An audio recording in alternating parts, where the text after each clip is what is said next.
Hello guys, welcome back to part 2 of What If Deku had Overhaul. It's been a while, but I'm back. Let me just tell you, yes, it'd be like I'd go 3 weeks without posting a video. The type of person I am, I never give up on a what if. So if I have like 10 what ifs running at a time, I'm gonna make the what if, I'm gonna make another parts of the what if within a month, okay? Because I kind of made a mistake. So now I gotta do my redo of what if Deku had the Omnitrix, what if Deku had Shinra's powers, like, what if Deku had Mouse's powers, what if Deku was a tinker, I gotta do all these. But not too much for me to handle. Anyway, where we last left off, Deku had gotten a good placement in the fitness test. Anyway, Mr. Aizawa sends all the students home, except for Moneta, as Mr. Aizawa would like to have a chat with Moneta about his, as he told me that he needed to be more careful. Now, I don't remember if I went over this in the last part. Anyway, as he's walking home, he meets Ida as he starts to walk home talking with Ida. But while walking home, Uraraka comes, saying, "Hey, you guys, wait for me." The two wait for Uraraka to come.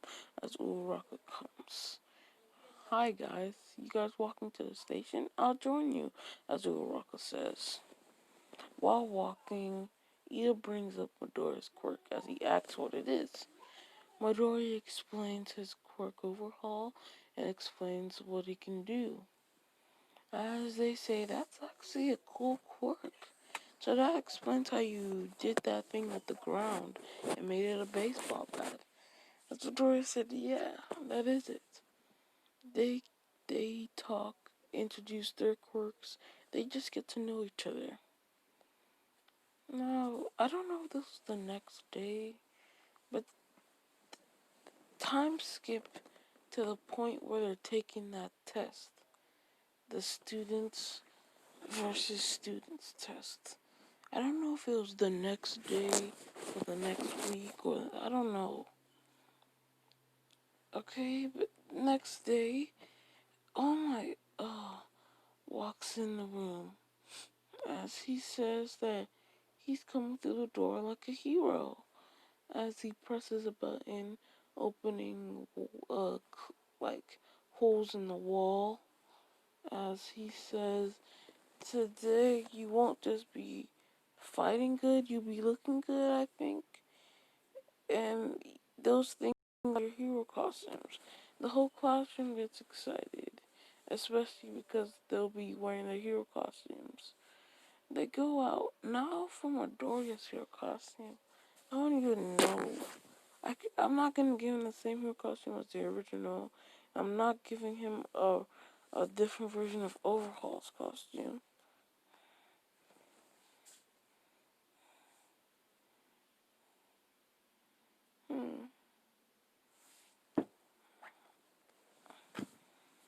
So, Deku's costume.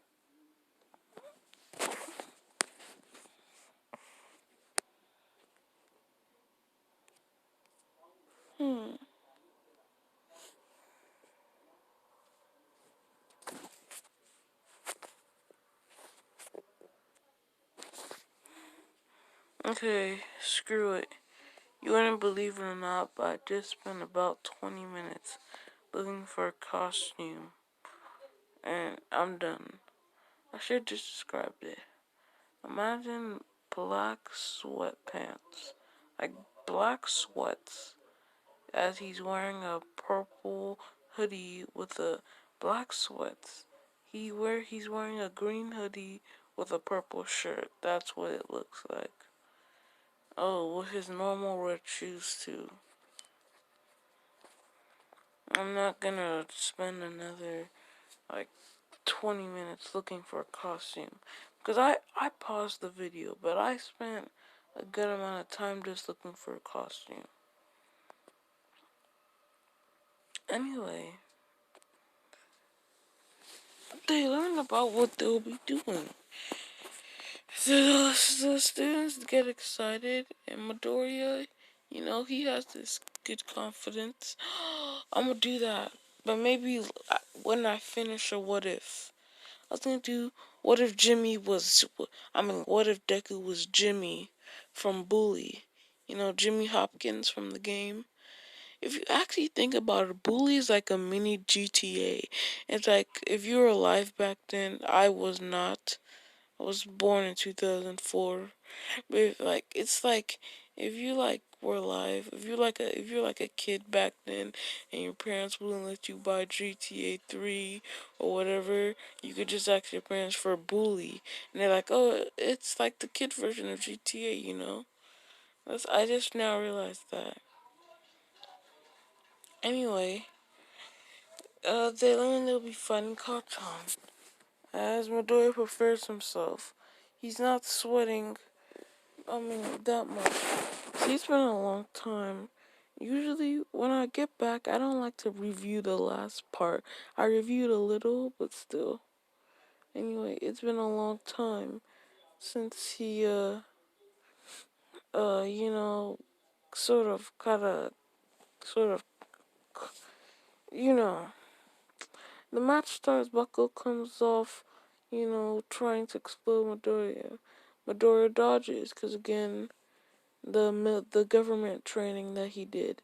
I still remember that part. It wasn't just first quick. Midoriya dodges. Midoriya then grabs Bakugo and flips him normally. Midoriya tells Uraka to go grab the bomb, as he'll take care of Bakugo.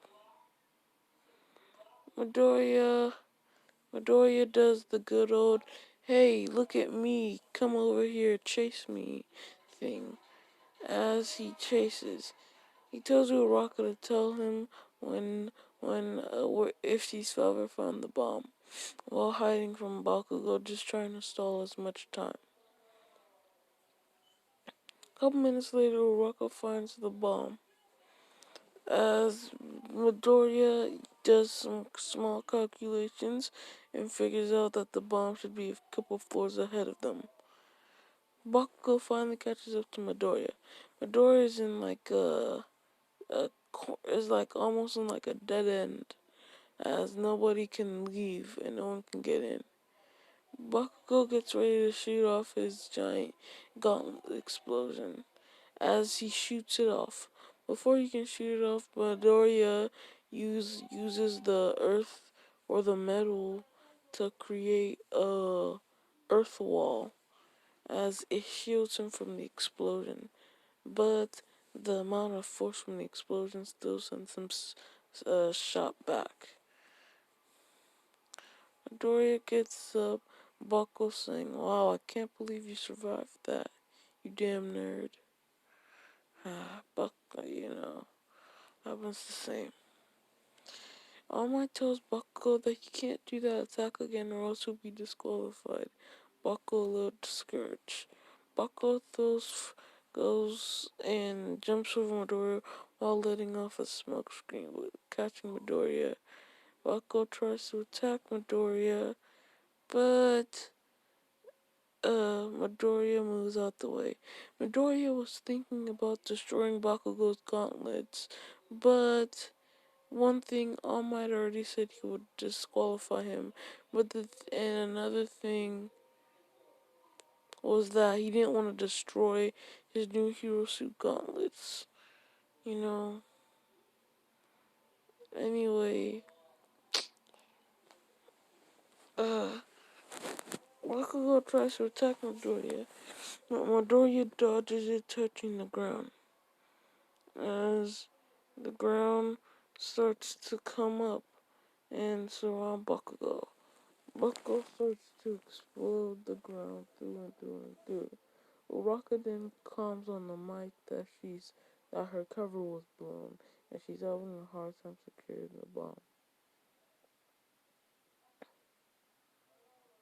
Midoriya then basically, Bakugo throws another explosion, and Midoriya dodging it.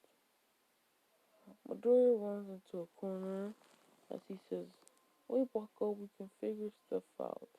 Bakugo as a starts monologuing as a villain, but Midoriya is slowly making his way up to the surface because Midoriya has set up two walls high enough high as the ceiling, as Midoriya was steadily creeping out of the wall. Oh, that's all. Oh yeah, Midoriya, Bakugo keeps monologuing as he finally tears down the wall, ready to attack Midoriya. Seeing that Midoriya isn't there, he wonders what happened. As he looks around to see nothing there, he tries to call Ida, but he broke his mic earlier. Midoriya finally gets to the floor, as him and Uraraka both try to attack Ida. Midoriya is sort of destroying the ground Ida was running on. After doing this, they finally touch the bomb. Bakugo, just on his way up, hears this and gets furious. I don't remember some stuff I did though. Like, were Bakugo and Midoriya friends in the last one? If not, then I guess I changed it. Now, usually, I cover the sports festival and the USJ in one video, but I'm just gonna cover the USJ. Now, I will say, there are only two arcs in the entire show that I don't understand. The USJ and the internships. Those are two arcs that I don't understand. So when those arcs come, they're gonna go by fast. Because I 100% don't understand them. Anyway,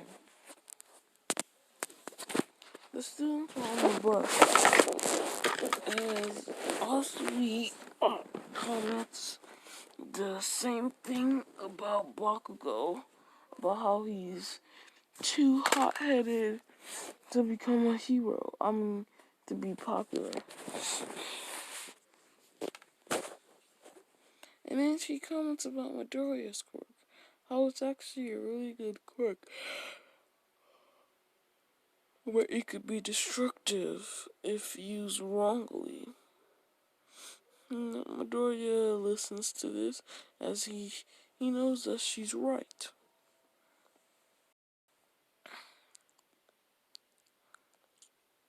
Sorry. She knows that she's right. They get to the USJ, and for the most part, everything happens the same. Now, 13 explains how quirks can be used to rescue somebody and kill them. They understand this. Now, I don't know how to do this. So all the villains come get out the portals. As the students are starting to notice that they're real villains, Zawa gets up and Mats may want me to. Sorry. Zawa goes and rushes the villains as they step out the portals, beating them using his eraser quirk. The students, wondering what to do, decide to help as 13 holds them back. But then, Gorgi tries to attack the students as 13 tries to absorb Kirigiri. Again, I'm not good. I mean, again, I don't know how to explain it. Sorry. Anyway, 13, you know, Ida goes running for help. After that, Corgi tries to teleport the kids to different environments, but Midoriya's too quick for that as he dodges out the way. Now, Midoriya, since he's stuck there, decides to help Mr. Aizawa, as this actually creates, a bigger window for Mr. Aizawa. Midoriya is basically, he's not using spikes, but he's using plain blocks. Like, they're not spikes. Like, their edges aren't, like, sharp. They're just round. Like if the dirt was wearing boxing gloves. Anyway, then the Nomu appears. As the Nomu punches Mr. Aizawa right into a wall, Midoriya goes to attack the Nomu, but nothing's budging. Shigaraki explains how the Nomu is bioengineered to take on All Might, and explains its quirks. Midoriya says okay, and as Midoriya takes off,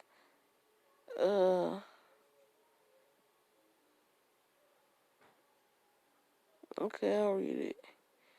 Alright, Midoriya takes off the Nomu's arm as the arm starts to regenerate. Midoriya thinks I can do this.